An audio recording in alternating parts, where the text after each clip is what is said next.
According to some, it's about protecting civilians. And our resolve is clear. The people of Libya must be protected. Others say it's about oil. The only reason they're interested with Libya is about the oil. You think we'd be in Iraq if the major export there was broccoli?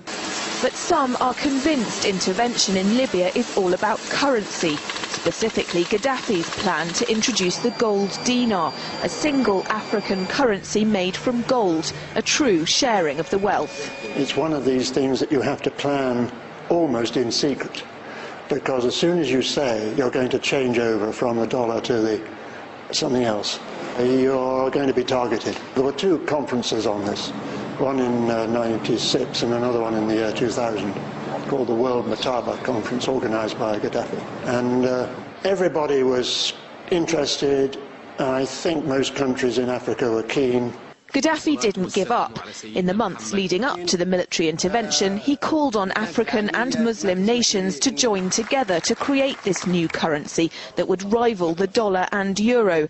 They would sell oil and other resources around the world only for gold dinars.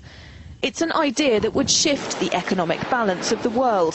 Countries' wealth would depend on how much gold they have, not how many dollars they trade.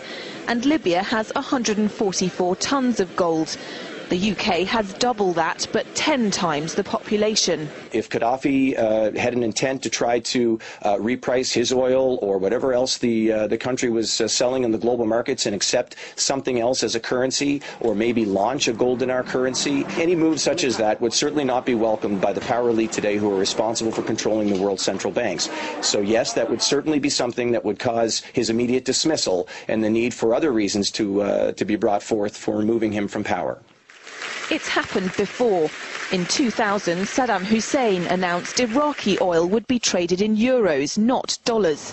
Sanctions and an invasion followed. Some say because the Americans were desperate to prevent OPEC from transferring oil trading in all its member countries to the euro. A gold dinar would have had serious consequences for the world financial system, but may also have empowered the people of Africa, something black activists say the US wants to avoid at all costs. The United States should welcome the self-determination of Africans. They certainly have denied self-determination to Africans inside the United States, so we're not surprised by anything that the United States would do to hinder self-determination of Africans on the continent. The UK's gold is kept here in a secure vault somewhere in the depths of the Bank of England. As in most developed countries, there's not enough to go around.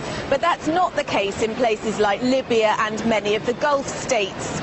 A gold dinar would have given oil-rich African and Middle Eastern countries the power to turn around to their energy-hungry customers and say, sorry, the price has gone up and we want gold.